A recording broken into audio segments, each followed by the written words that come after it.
Thanks everyone for joining us on time for today's masterclass, for today's Experience Design Masterclass. We really appreciate that. Very, very quickly, let's just get started with the introduction of Suhail Gupta, who's our speaker for today. Suhail is extremely passionate about design thinking, design systems.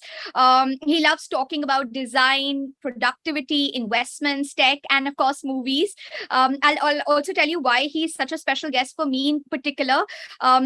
He's a product designer at Urban Company. He's having over 5 years of experience in digital product design for products in home delivery spaces, in services, electricity, electric mobility, Internet of Things, banking, artificial intelligence, blockchain, cryptocurrency, and the list just goes on.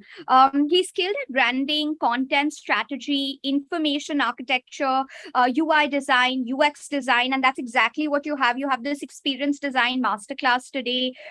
Also very good at prototyping. Very passionate about design thinking and design systems, which makes him an apt speaker over here. Like I said, why I'm really excited to host him, because he's also an alma mater of Amity International Saket. He's also completed his engineering from Delhi College of Engineering. Pretty young, but yet enthusiastic to share his knowledge. Sohail, over to you. Really looking forward to this Experience Design Masterclass. We'll let you spearhead from here. Thank you, Nija, for that introduction. Makes me sound like more of an achiever than what I feel I actually am. But yeah, like everything's true, of course. I did high school in Amity, graduated from Delhi Technological University.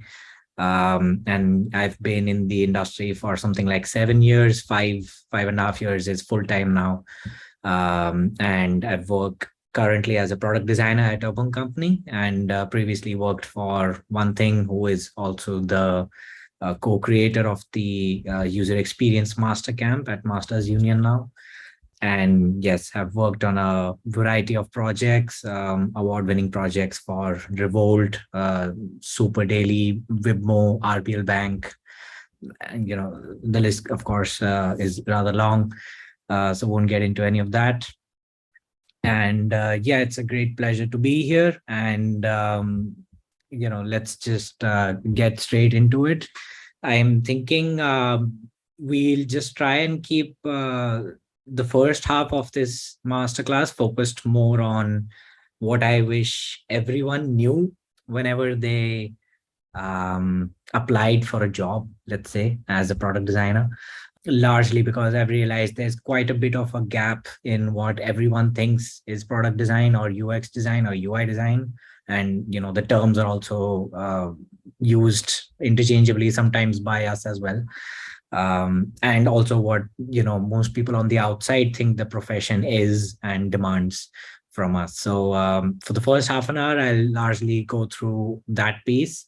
And then for the second half an hour, let's just focus on all the questions that everyone has. And I'll try and address them as clearly as possible and, make sure everyone understands the job itself. And then what, of course, it takes to get into this industry and then, learn, succeed, grow. And of course, make an impact, which is, I think, the main reason why, I am in the industry. I love the idea of being able to make that sort of an impact on products. And I hope everyone on this class shares that same zeal over that. Great. Okay, so the clickbaity article aside, the focus of this will largely be on 3 things. Firstly, to make sure everyone understands what the jobs are. In fact, if you'll go through the list, I think we designers have invented quite a lot of words for what we do, and broken it into a lot of things, some of which is fairly straightforward, some of which is just very ambiguous, and a lot of it which overlaps. Some of it we use to designate seniority, which also adds to the confusion and everything.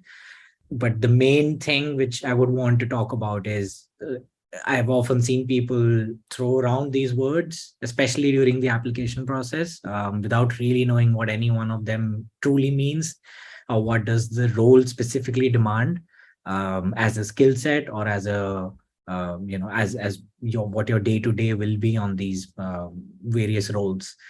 So most of you, I'm sure, would look at this list and you would want to apply for around 5 of them. That's just probably by design as well at this point. Of course, hopefully by the end of this, you know exactly what you would want. And let's get around to that. Often, especially for entry level people in the industry, I think the biggest gap is simply to know what the work itself is. What does a UX copywriter do that's different from a content writer? What does a content designer do that's different from a graphic designer? And how is that different from a motion designer? How is that different from an information architect? And then there's a UX architect, and are those the same things? Are there different things?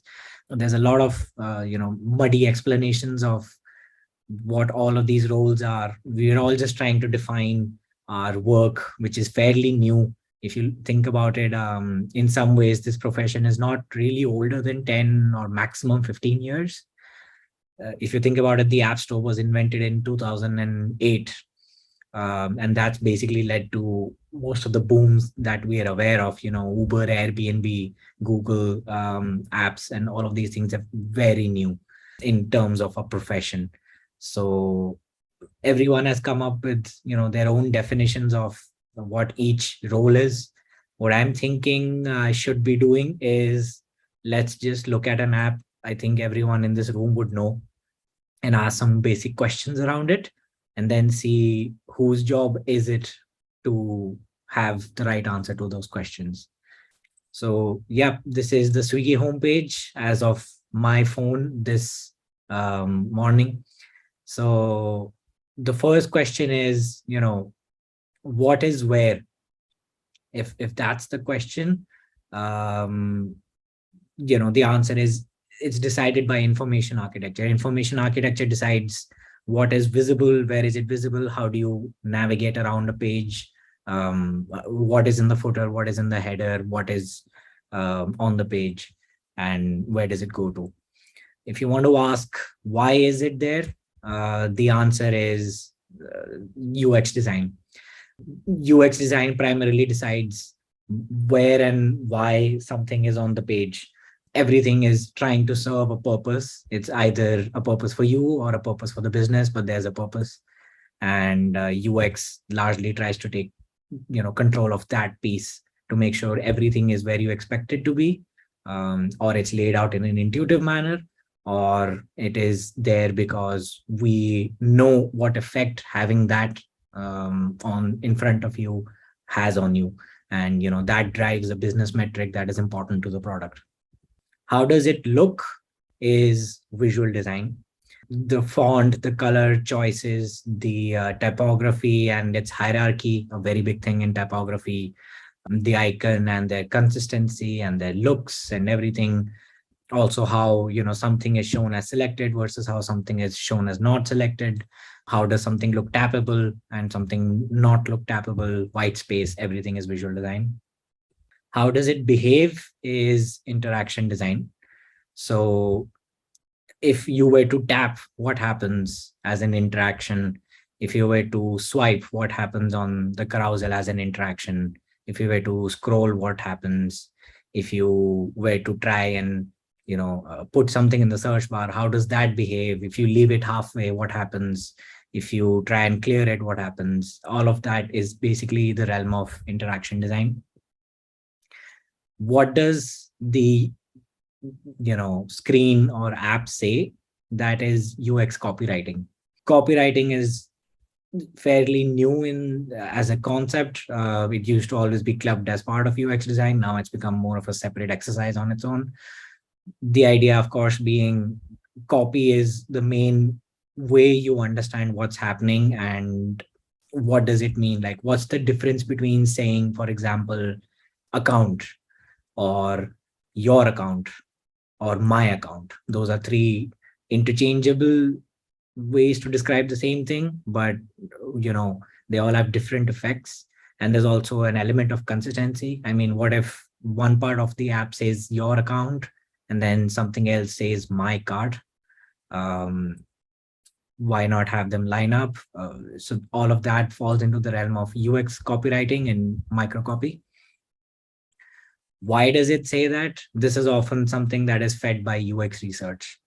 UX research largely tries to focus on what do users want, need, expect from a product nowadays. What is the benefit of using certain words over others? What is the benefit of, say, up to 30%, but then there's also flat, then there's dining out. How do you use these words? What do they mean? And what effect do they have on you? That's all UX research. On top of that, UX research also tries to standardize patterns, or understand patterns that are standard and understood by people now. It tries to understand what the competition does, and use that as an lever to make sure we are aware of what the competition does, and therefore what users expect even this product to do.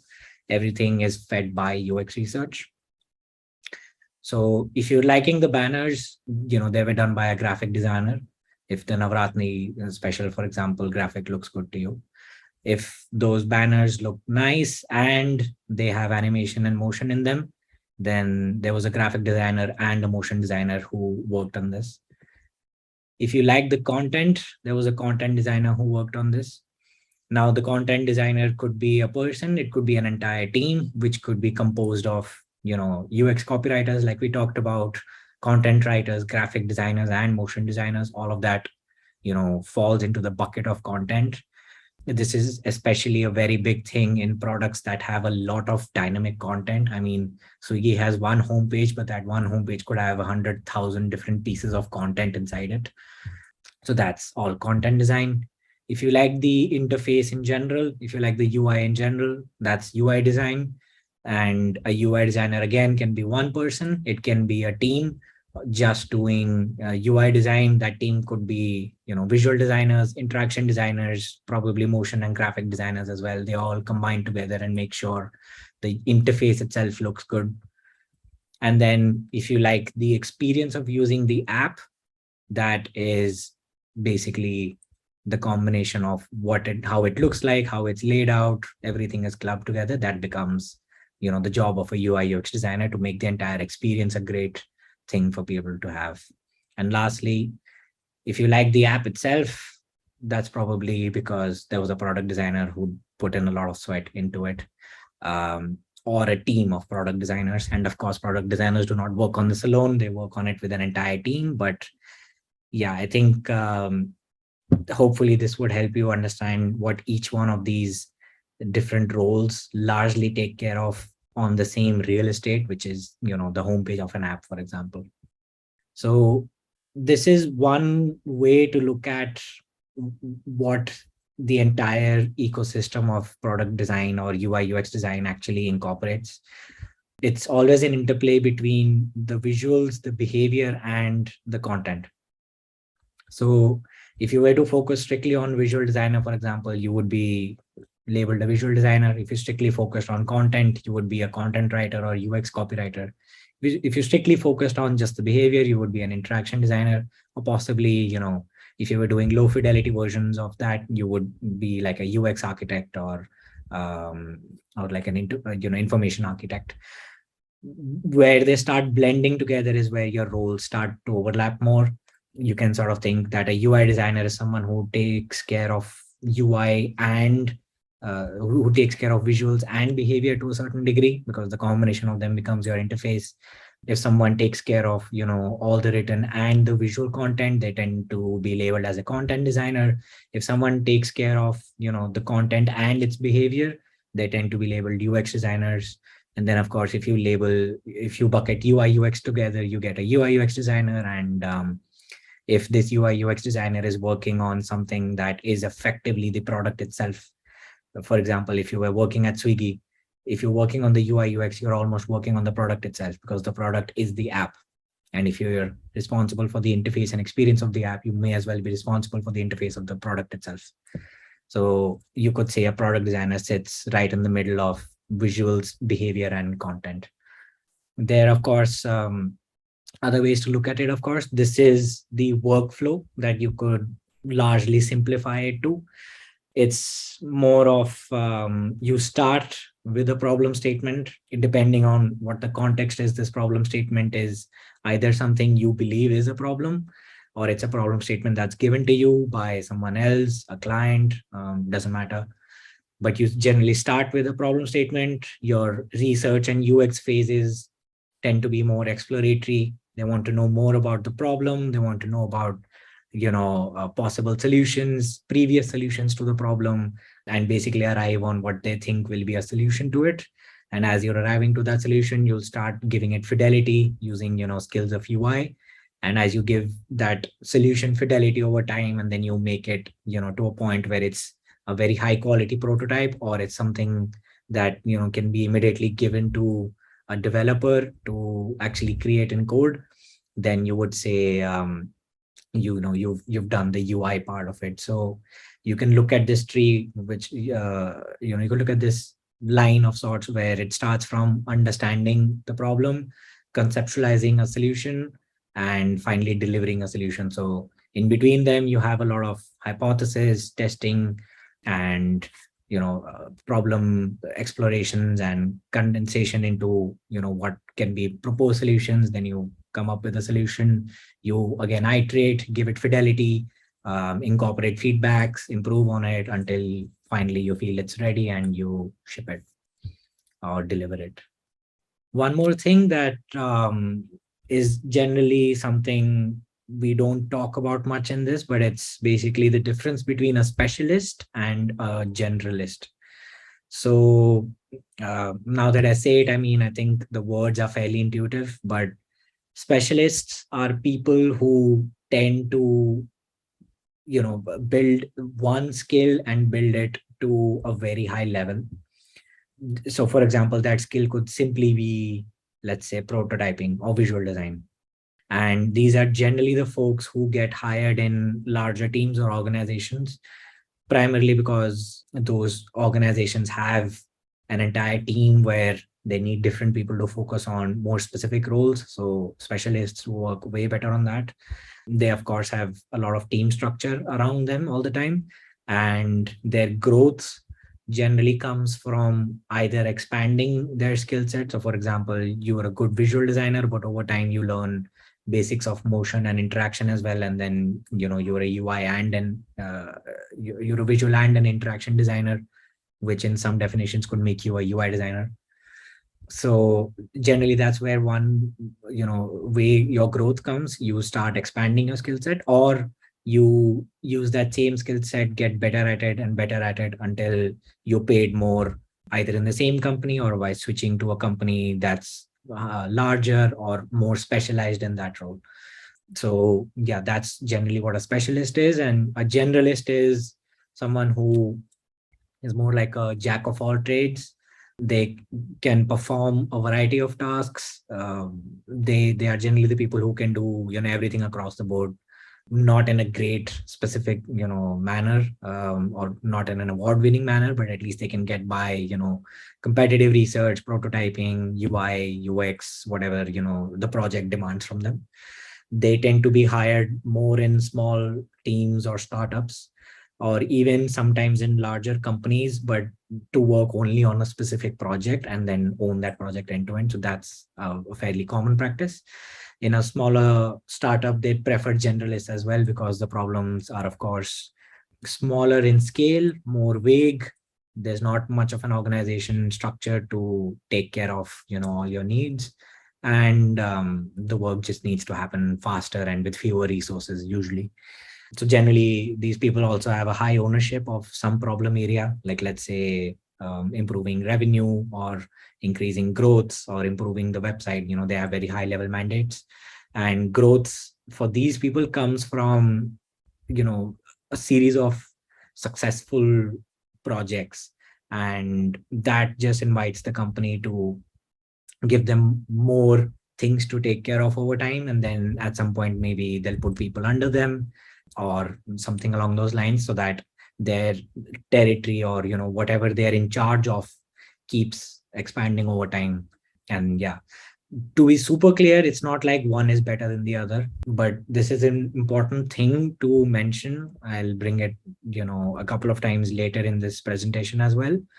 But the idea is to be very clear on what kind of a person you are likely to be. And specialist and generalist is a very important distinction that will be useful for you later on. Cool.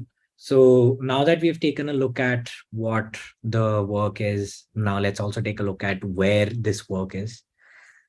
There are largely three types of domains or industries, not actually not even domain industries. There's three kinds of places where you can be a designer. The first one is sort of nowhere. You are your own company.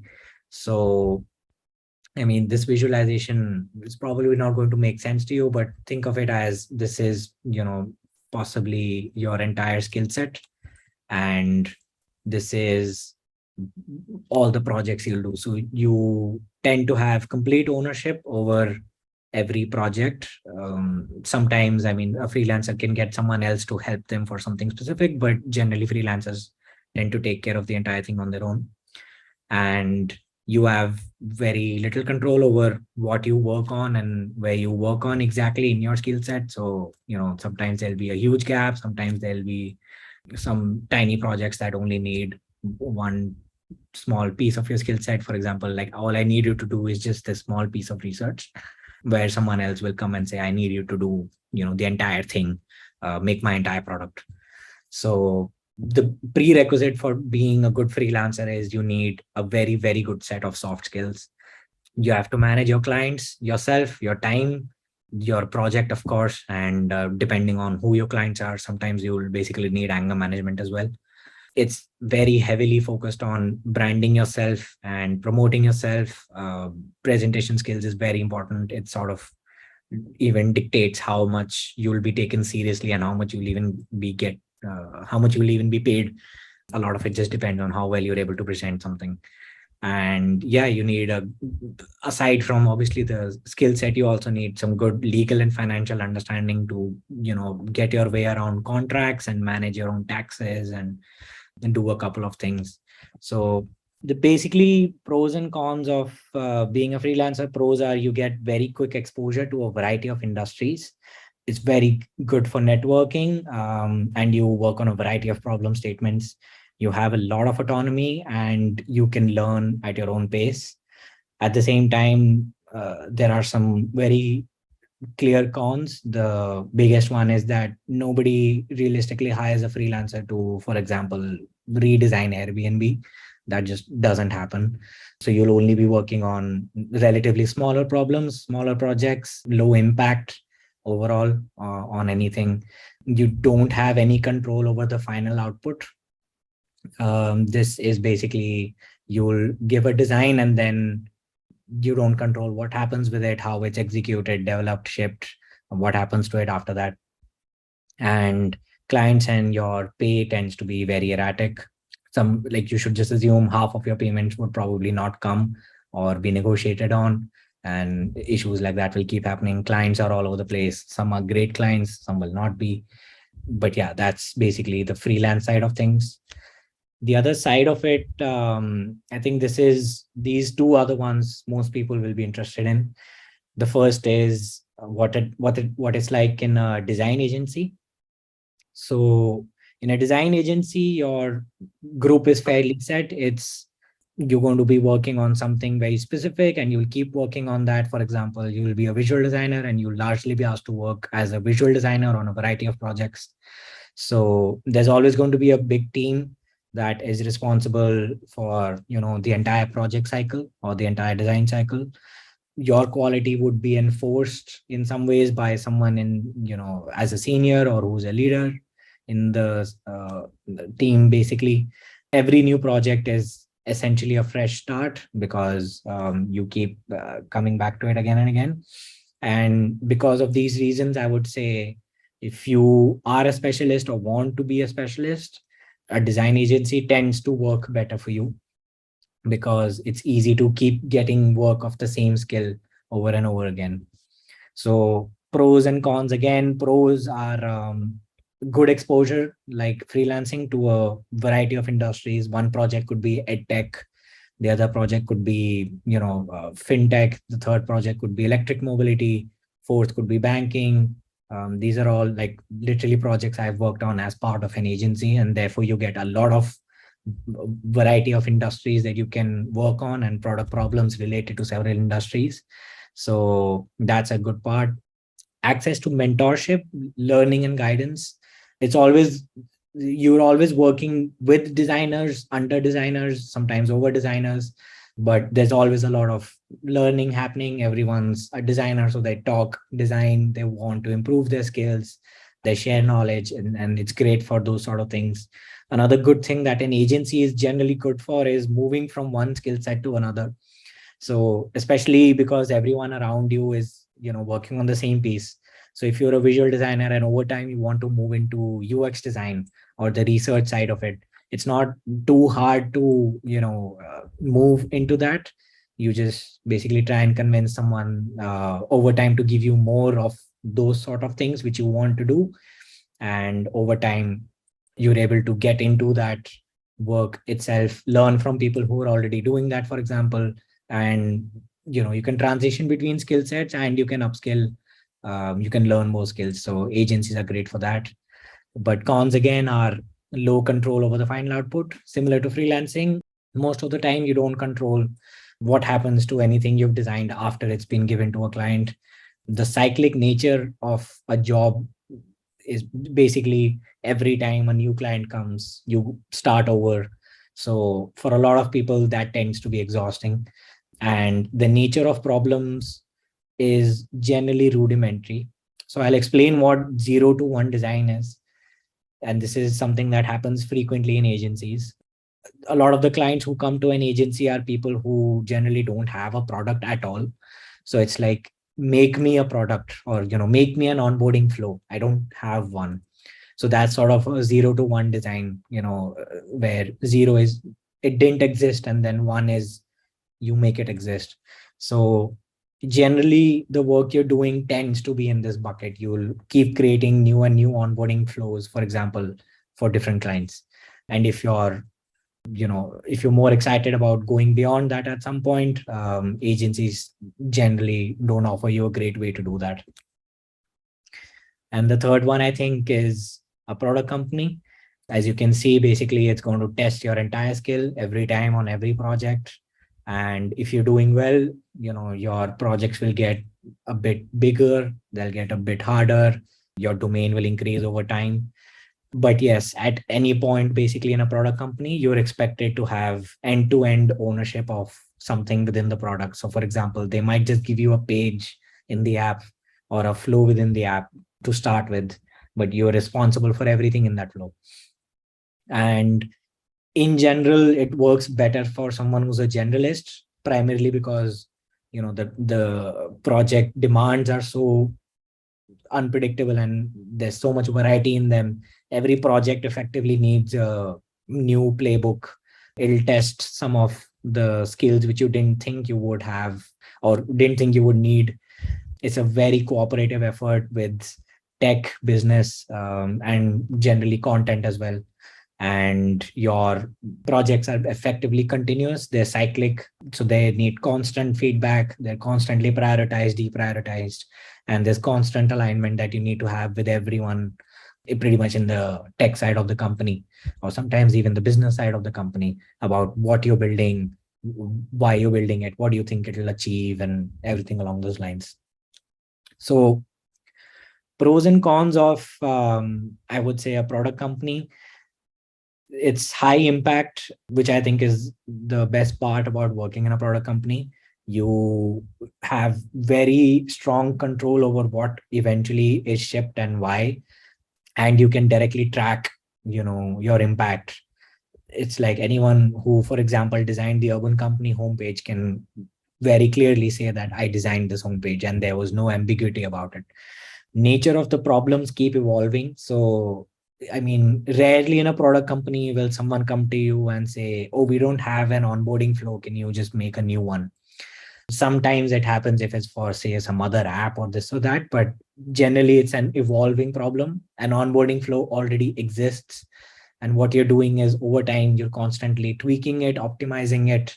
A lot of that means going deep into the product and figuring out why the current one doesn't work, or what can we optimize in the actual flow right now. This is what I label as one to end design, which is basically you start with something existing, but over time you're optimizing and improving it, and it's a constant improvement. You improve it however it needs to be improved, and your influence compounds over time. So you might start off by working on a very small piece, but over time you'll get bigger and bigger and bigger problems, and yeah, like your influence in product keeps improving. The cons of a product company are, again, it's very iterative.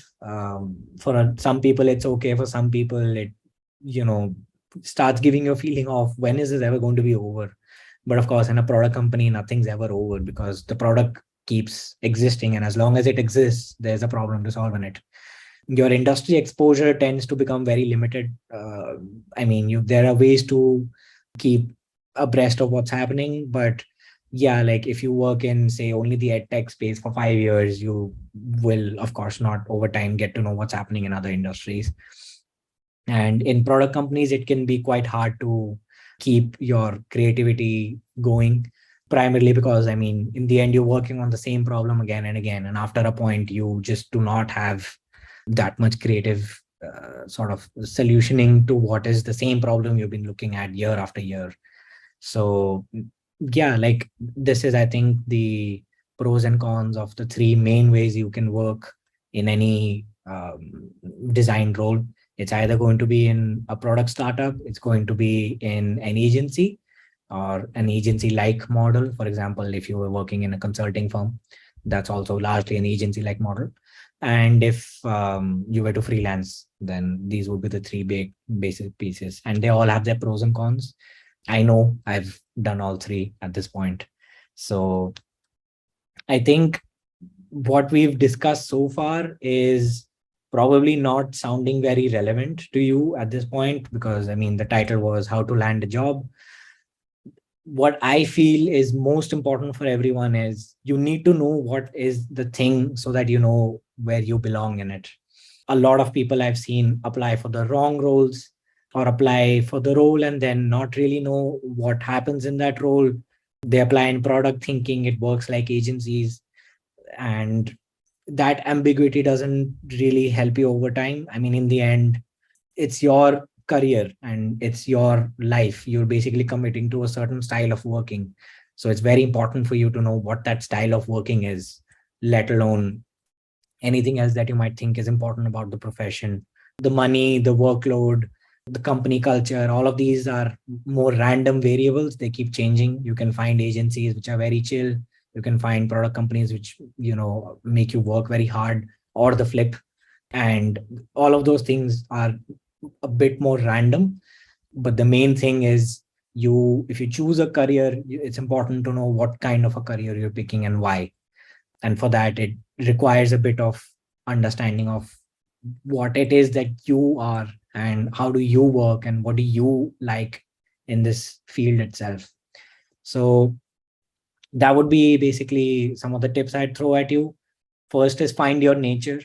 Know if you're a generalist or a specialist, very important. If you're not sure, that's also fine, but just keep in mind that at some point in your career you need to know this.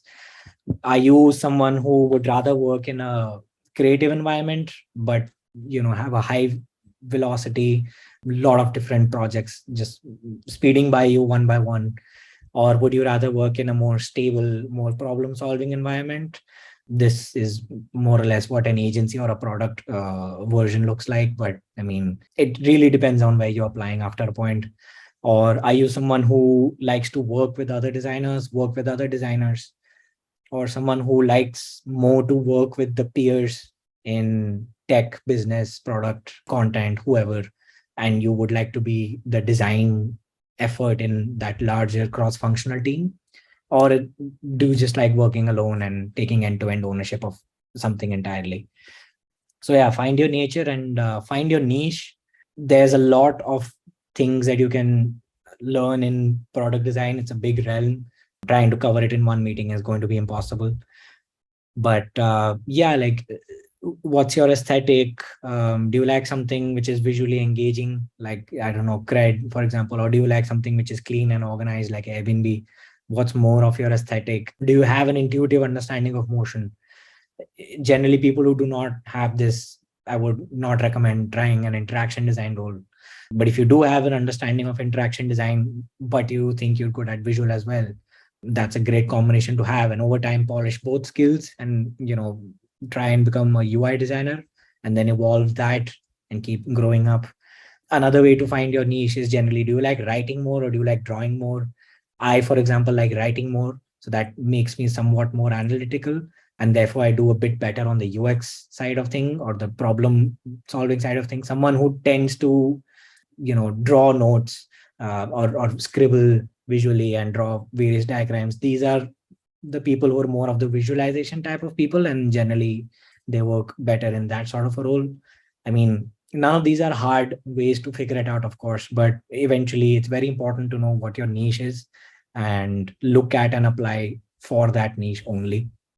Third, I would say, which is a must for everyone, and this is, if you're in even trying to get into this industry, this is just something you'll have to do until you die, I would say, which is build your knowledge. Just keep getting inspired, look at Dribble, Instagram, other apps on the App Store, so that you know what's possible, what looks good to you, build your taste, get onto that level, learn, there are paid courses and everything else, of course, but there's so much free material out there as well.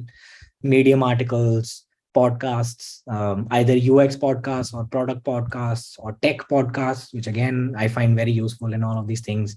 Wikipedia, I mean, at least in terms of understanding some specific frameworks or psychological biases or color theory or things like that. Learn from other people's case studies and their portfolios. Moral of the story is keep learning, stay inspired, and yes, definitely collect all of this somehow. Whatever tool you want, but I would definitely recommend collecting it. Ideas, inspirations, visuals you see, interactions you like, smart copy, anything that keeps you, anything that caught your attention, you should ideally document it, because over time it just becomes very hard to, because you know what you're looking for, but it might not exist anymore, or you saw it somewhere and you don't know where it is. The better, you catalog all of this, you then get references very quickly, and it works great for you that ways.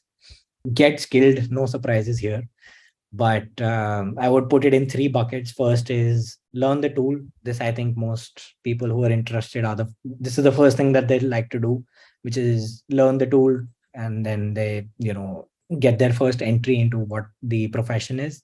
Whatever it is, it doesn't matter. Maybe learn a bunch of them or get at least an overview of all of them, but definitely master them.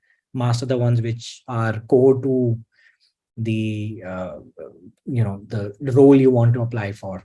So if it's Figma, if it's After Effects, if it's Procreate, if you think it's Webflow, it doesn't matter. Just learn that tool and learn it in and out. This is effectively a prerequisite. Without this, you're not getting in anywhere. But aside from the tool, you should also look at some of the industry standard guidelines. Know the best practices, terms like 8-point grid, white space, hierarchy, all of these things should not be new words to you. They should just be something you do intuitively after a point. Know the UI UX patterns, know the difference between, all the types of selectors you can have, what a drop down is, what a snack bar is, all of these sort of things. Learn the basic principles, Gestalt principles, again, like I said, hierarchies and all those sort of things, frameworks, material design, this, that, technical terms, render, raster, PNG, whatever. Just like be very familiar with all of those things. And another thing which I would highly recommend everyone to do is exercises. So just put in 3 here, but there's a whole host of exercises you can do. Teardowns are great. Teardowns is basically you look at any existing app and then you break it into as many individual pieces as possible, and then try and figure out why is this here, why does it work, or how else could I recombine all of this into one piece. Speed runs is again great. Pick a design you like, especially if you're a visual designer or something like that, and try and recreate it as quickly as possible. Great way to make sure you know the tool and everything around it as well. Time boxing is the inverse of it, where basically you start with an abstract problem, something like how do I, get my users to do X, Y, Z, come up with random problems and time box yourself into, okay, I have to figure out an answer to this within an hour. And it doesn't matter what the answer is or what the fidelity of the answer is. I might just sketch it or even think it, and it doesn't matter. But the point is I have to arrive at an answer to this in an hour. So these are great exercises to keep you and your skills all the time in check. This one we've covered, of course, in a previous masterclass, so won't dive too much into this, but build your portfolio. Main thing for this is don't target everyone, don't target every role, don't try to impress everyone. Just figure out your niche, like I said in earlier in this, and design a portfolio that appeals to that niche. Make sure your portfolio makes an impression, shows your problem solving skills, and keeps me engaged. Again, all covered in the previous masterclass. And another great way to build your portfolio is just work, work for free, work for cheap. I've done that, just trying to build a portfolio good enough to get somewhere, so that it's not just filled with case studies and projects and, things like that. But yeah, build your portfolio over time and build exactly the portfolio that you want for your next job. And lastly is, this has become more of a expectation now, where earlier it was just a great thing to be. But talk about design, like be on Instagram, Twitter, wherever it is, and make sure you're engaging in all those conversations around what is design, what is good design, what is bad design. So express yourself, showcase your skills, knowledge, experience, or just ask questions. Don't ask very bad questions, of course, but like just ask intriguing questions, opinions, however you have to. And of course, stay humble and aim to learn. I mean, every fresher or someone new to the industry that we look at to hire nowadays, the main two things that we're looking for is, does this person know the basics, or do I have to even teach them the basics? And is this person someone who can learn quickly? I mean, these are simply the two things that will get you in. So use your portfolio to make sure everyone's very clear on the first. Your skills have to be obvious and as unquestionable as possible. If you stumped on technical questions, it's not going to go well for you. And secondly, show that hunger to learn. Of course, in some ways, when you try and build your knowledge and everything along those lines, this is going to happen anyway. But make sure you're humble, make sure you want to learn as much as possible. There's just so much knowledge in product design out there. It's honestly one of the best professions that if you can crack, it's totally worth it. But yeah, like it's going to involve a ton of learning and a ton of context and knowledge. So just keep learning, or someone else will and they'll get ahead of you. So yeah, that's the final line I would like to leave everyone with, that again, you only get there once you know for a fact what there is. Most of the people who I see trying to land a UX job, UI UX job, they are very vague, or they have very fuzzy ideas about what the profession is and demands from them. So be extremely clear about what the profession is. Where do you see yourself fitting into it? Show yourself as skilled enough for that thing, whatever it is, and keep learning. And yeah, like if you're very clear on what you want in life, you'll get it. Just be very clear on what you want in life. That's what I would say. Great. I think that's the end of this. We've run quite a bit over, I think, but let's just take as many questions as possible. So there's Yash asking, what are the different areas of UI, UX or design itself in which one can become specialist? I think you answered this. This was also earlier, but would you like to probably answer it? I'll just, this is by no means the exhaustive list, but everything on this page. I mean, Yash, if you want to take a screenshot, go ahead. And of course, the recording will be here as well. But visual designer, motion designer, UI designer, content designer, graphic designer, illustrator, product designer, UX, copywriting, everything in this. You could theoretically be a specialist in all of this. There's a compliment for your presentation by Meenu Pradeep, and he's asking, what font is it? This is Geomanist. Geomanist. There's Pallavi asking that how can she start her UX UI journey?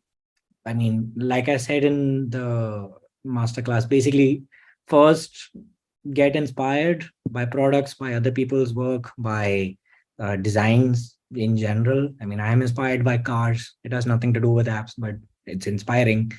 So get inspired, get good at some version of product design, pick some skills you think you'll be good at and get into it.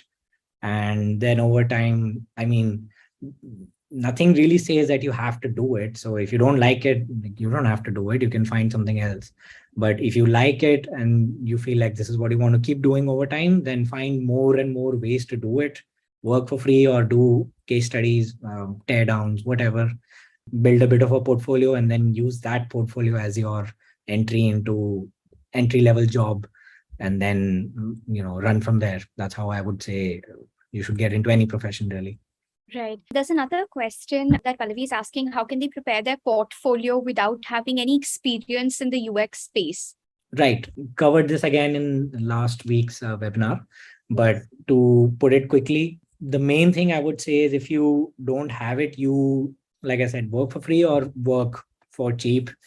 There's nothing which builds real world experience. Even in a portfolio, I think if I find a portfolio that only has 5 case studies and no real work, I tend to judge it versus, and it's just natural, versus someone else who has actually worked on some real world projects. So I would say definitely try and work on something, even if it's a small piece or even if it's not for a lot of money. But yeah, eventually I would say case studies and teardowns again are good. However, like I said in last week as well, don't pretend like you know how to redesign the entire homepage of YouTube. Like, I mean, you really aren't that. How can we become expert in UI UX? And how can we get started in AR and VR design?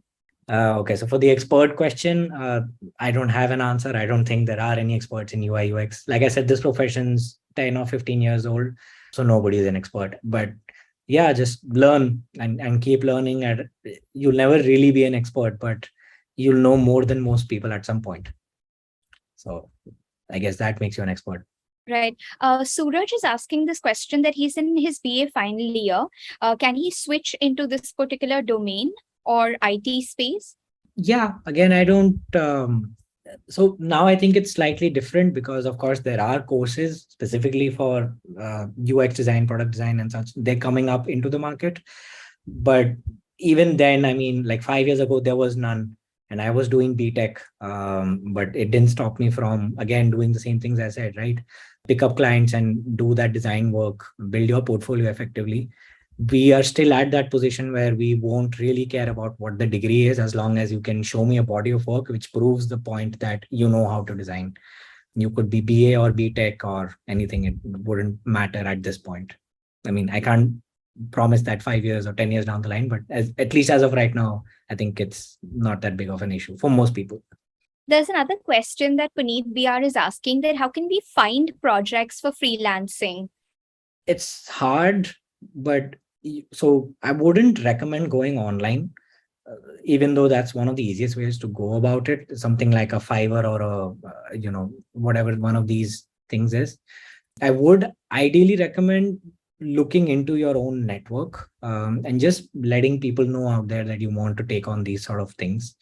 Because for one, these people are generally more willing to give you actual work, given that you haven't done any. And then, of course, there's always like small scale things you can pick up, right? Like just make your own portfolio website, or make a website just as a concept for starters.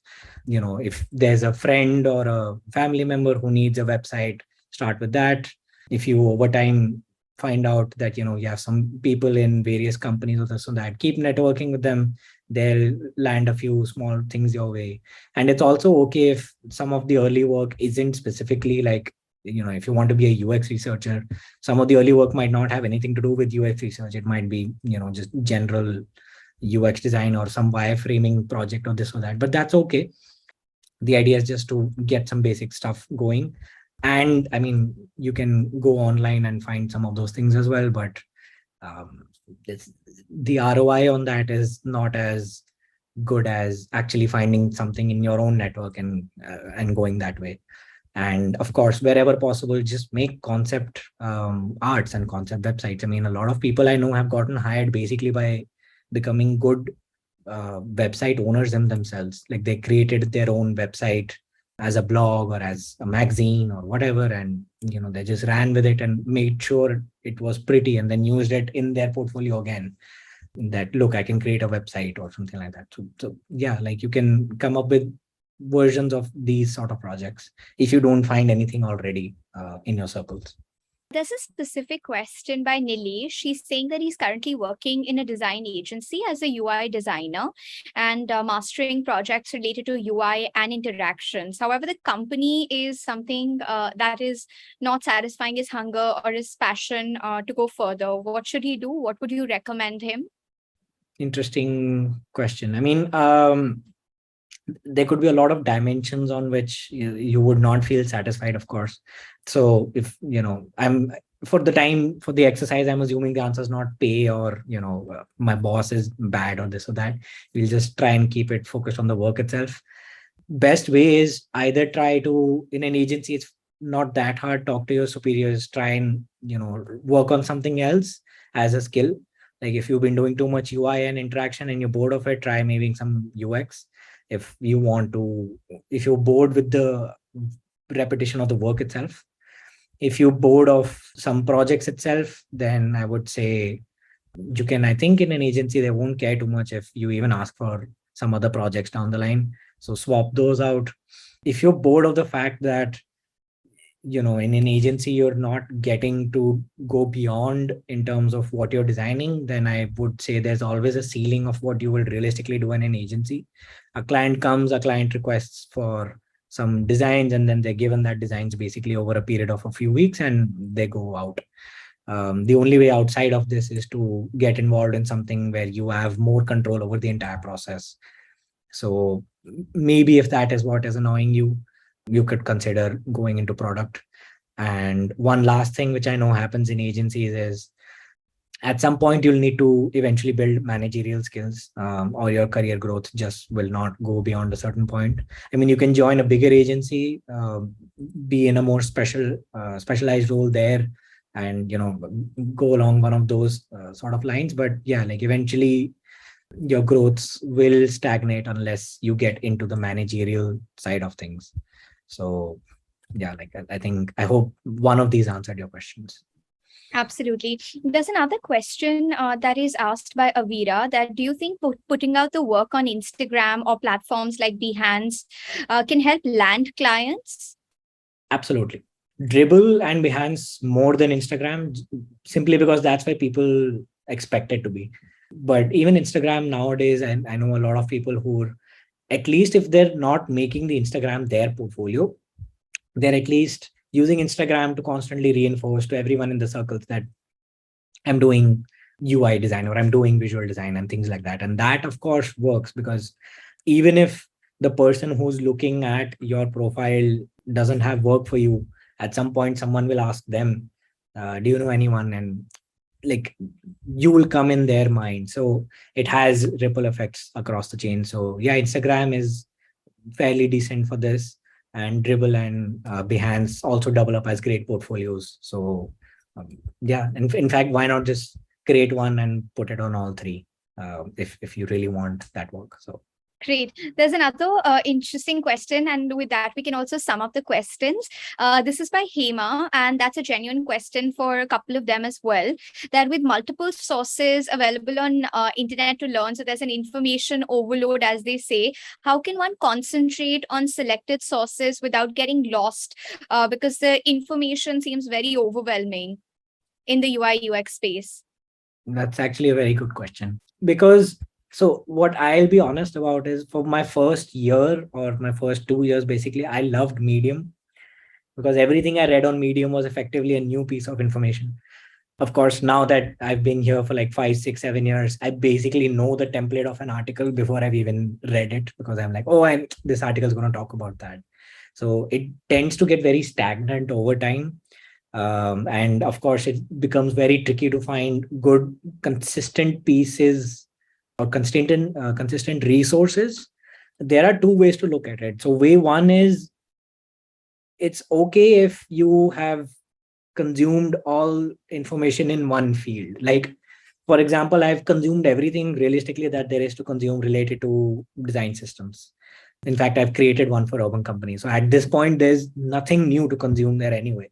So in fact, I feel that I've consumed a lot in design already. So I go tangentially, like I read about psychology and statistics, and all the books I read now are nonfiction, and they talk about various things. And I read tech, I listen to tech podcasts rather than UX podcasts, because they just tell me generally what's happening in products and how did companies like Amazon and Google become successful. So it's okay if you hit certain saturations in specific areas, because there's only a limited amount of thing to consume eventually. If your worry is how do we go around, or what's a good starting point, there is this website which I know is absolutely brilliant for this, and it's called start.uxdesign.cc.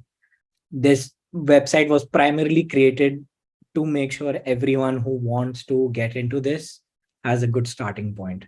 And it's a beautiful website. It's just largely broken down into 10 pages, distilling information from the best material out there for you to consume. And then you use that material, and basically, once you watched enough things on YouTube itself will keep feeding you good content, and things like that will start happening. So, but yeah, like this is a great starting point if you were to start completely fresh. Start.uxdesign.cc. And in fact, even uxdesign.cc as a website has some of the, I'm not able to connect to it for some reason. But anyway, uxdesign.cc again is a great library of design related content from some of the best designers in the world. So these are two great places to start. Thanks a ton, Suhail. I think it was such an informative session, and thanks for patiently going over majority of questions. Thanks everyone on that note for joining us for this masterclass. Thanks, Suhail.